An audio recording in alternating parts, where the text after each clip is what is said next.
Class 11 chemistry first part का topic रासायनिक आबंधन। हम आपको पढ़ा रहे थे फजांस का नियम। हमने उसमें आपको पहला पॉइंट करा दिया था फजांस में धनायन की छोटी साइज, धनायन का छोटा आकार और उच्च आवेश। आज की हेडिंग रहेगी धनायन का बड़ा आकार। कल हमने आपको पढ़ाया था धनायन का बड़ा आकार, धनायन का छोटा आकार तथा उच्च आवेश। आज का टॉपिक है ऋण आयन का बड़ा आकार। तो देखें, लिखेंगे इसकी थ्योरी में हम किसी ऋणायन द्वारा छोटे ऋणायन की तुलना में, किसी बड़े ऋणायन द्वारा छोटे ऋणायन की तुलना में समान आवेश के बड़े ऋणायन का घनत्व अधिक होता है। जैसे हम एग्जांपल ले लेते हैं LiF, LiCl,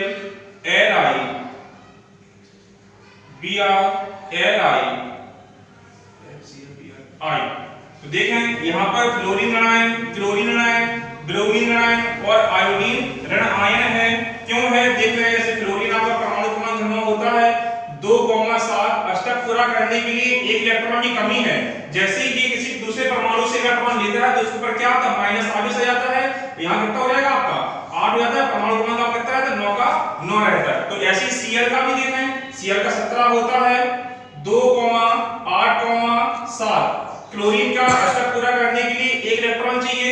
ये एक इलेक्ट्रॉन ले लेगा तो यहाँ पर अष्टक कितना हो जाएगा, इसका 8 हो जाएगा और पूरा हो जाएगा। इसी तरह से ब्रोमीन और आयोडीन भी अन्य परमाणु के साथ साझा करके एक एक इलेक्ट्रॉन ले लेते हैं, जिससे इनका अष्टक पूरा हो जाता है।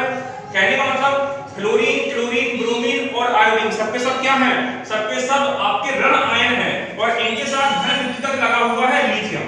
तो F का परमाणु क्रमांक 9, Cl का 17, Br का 35 और आयोडीन का होता है 53।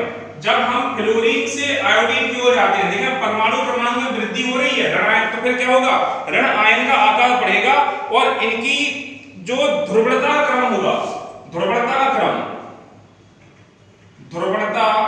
का जो क्रम होगा वो कैसा होगा, बढ़ेगा। सह संयोजक लक्षण ही बढ़ेगा। सह संयोजक लक्षण बढ़ने का क्रम तथा ऋणायन की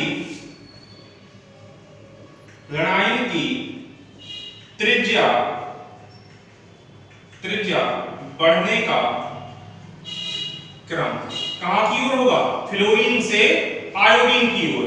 अर्थात जब ऋण विद्युत तत्वों के परमाणुओं के परमाणु क्रमांक बढ़ते हैं तो ध्रुवणता क्रम बढ़ता है, सहसंयोजक लक्षण बढ़ने का क्रम बढ़ता है। ऋणायन की त्रिज्या होती है वह भी कैसी होती है, आपकी बढ़ती चली जाती है। F से Cl का बड़ा होगा, Cl से मान Br का बड़ा होगा, Br से I का बड़ा होगा। तो ये था आपका फजांस का नियम। इसके बाद अगली हेडिंग पड़ी है संयोजकता बंध सिद्धांत। इंपॉर्टेंट है संयोजकता बंध सिद्धांत। इसको बोलते हैं हम बैलेंस बॉन्ड थ्योरी या BBT, बैलेंस बॉन्ड थ्योरी, संयोजकता बंध सिद्धांत या कह देते हैं हम इसको BBT। तो अगली हेडिंग डालते हैं संयोजकता बंध सिद्धांत। अगली हेडिंग है संयोजकता बंध सिद्धांत BBT। देखें इसके अंतर्गत परमाणु संरचना के संबंध में थ्योरी में लिखेंगे, परमाणु संरचना के संबंध में आधुनिक विचारकों के अनुसार, परमाणु संरचना के संबंध में आधुनिक विचारकों के अनुसार जो इलेक्ट्रॉन होता है, परमाणु में क्या होता है, इलेक्ट्रॉन होता है और जो इलेक्ट्रॉन है वो क्या करता है, नाभिक के चारों ओर चक्कर लगाता है। जैसे मान लिया हमने कोई परमाणु ले लिया, जैसे हमने ले लिया हाइड्रोजन परमाणु, ये क्या होगा, इसका नाभिक होगा।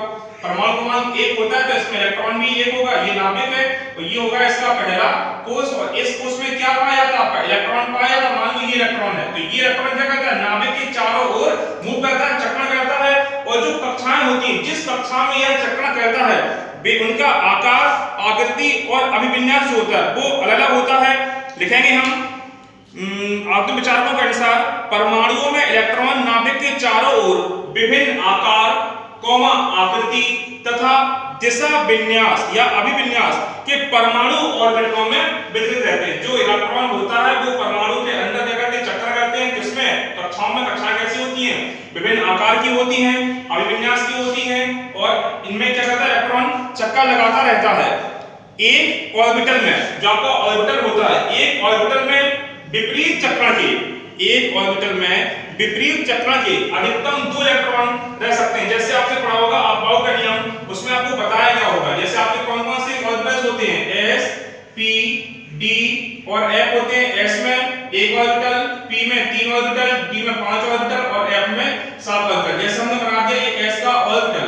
अब हम इसमें जो इलेक्ट्रॉन फिल करेंगे तो एक इलेक्ट्रॉन होता है आपका सीधा क्लॉकवाइज और दूसरा होता है आपका एंटी क्लॉकवाइज। कहने का मतलब कि एक ऑर्बिटल में विपरीत चक्रण के, देखें एक कैसा है, सीधा क्लॉकवाइज है और एक आपका उल्टा है, एंटी क्लॉकवाइज है। तो एक ऑर्बिटल में विपरीत चक्रण के 2 इलेक्ट्रॉन रह सकते हैं। एक कक्षक था, 2 इलेक्ट्रॉन। अब यहां कितने हैं, 3 कक्षक हैं,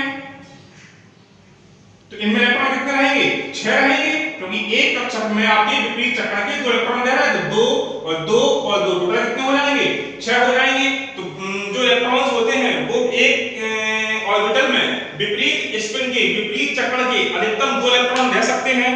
2 संयोजी परमाणुओं के मध्य, 2 संयोजी परमाणुओं के मध्य सहसंयोजक बंध उनके संयोजी कोश के आधे भरे हुए परमाणु ऑर्बिटलों का अतिव्यापन होने पर विपरीत चक्रण के इलेक्ट्रॉन के युग्मत हो जाने के कारण बनते हैं। जो संयोजी परमाणु होते हैं, संयोजी परमाणु के मध्य संयोजी बंध बनेंगे और जो संयोजी बंध बनते हैं वो संयोजी कोश में, भाई क्या होगा, कोई हमने 2 संयोजी परमाणु ले लिए। अब 2 संयोजी परमाणु क्या करेंगे, सहसंयोजक बंध बनाएंगे और जो सहसंयोजक बंध बनता है वो किनके द्वारा बनता है, केवल संयोजी कोश में उपस्थित इलेक्ट्रॉनों के द्वारा। जो बाहरी कोश होता है उसको हम क्या कहते हैं, किसी भी परमाणु का बाहरी कोश क्या कहलाता है, संयोजी कोश कहलाता है। उसमें जो इलेक्ट्रॉन उपस्थित होते हैं वो संयोजी इलेक्ट्रॉन कहलाते हैं और जो सहसंयोजक बंध बनाते हैं परमाणु वो केवल संयोजी कोश में उपस्थित इलेक्ट्रॉन की प्रकृति पर निर्भर करता है। अगर इलेक्ट्रॉन एक है तो किसी दूसरे परमाणु के द्वारा वो एक इलेक्ट्रॉन लेकर अपना सहसंयोजी बंध बना लेता है और सहसंयोजक बंध बनाने में केवल वे ऑर्बिटल भाग लेते हैं जिनमें केवल 1 या 2 इलेक्ट्रॉन उपस्थित हो। जो सहसंयोजी बंध बनता है, कौन सा, सहसंयोजी बंध। सहसंयोजी बंध जो बनता है वो कैसे बनता है, जिनके परमाणुओं के बाहरी कोश में 1 या 2 इलेक्ट्रॉन उपस्थित होते हैं। 2 संयोजी परमाणुओं के आधे भरे हुए परमाणु ऑर्बिटलों का अतिव्यापन होने पर विपरीत स्पिन के इलेक्ट्रॉन युग्मित हो जाते हैं। मान लो कोई परमाणु है, किसी परमाणु में आपका 1 इलेक्ट्रॉन है और दूसरा परमाणु उसमें भी आपका 1 इलेक्ट्रॉन है। एक की दिशा कैसी है, क्लॉकवाइज, दूसरी दिशा कैसी है, एंटी क्लॉकवाइज। जब ये दोनों एक दूसरे के संपर्क में आएंगे तो ये कैसा बनेगा, एक ही ऑर्बिटल में विपरीत स्पिन के 2 परमाणु हो जाते हैं। एक होता है क्लॉकवाइज, दूसरा होता है एंटी क्लॉकवाइज। इन दोनों के बंधन से जो बंध बनता है उसे हम क्या कहते हैं, सहसंयोजी बंध कहते हैं।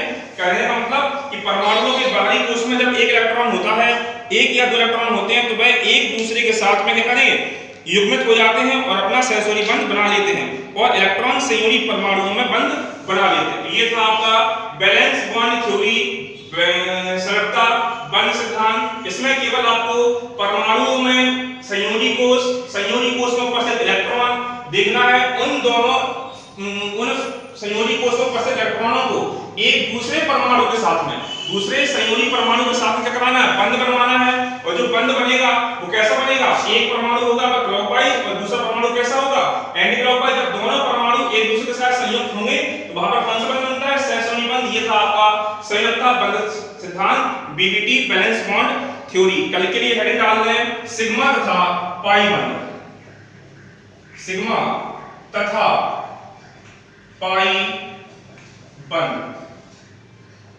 इंपॉर्टेंट टॉपिक है। कल हम आपको पढ़ाएंगे सिग्मा तथा पाई बंध कब बनता है, कैसे बनता है, किन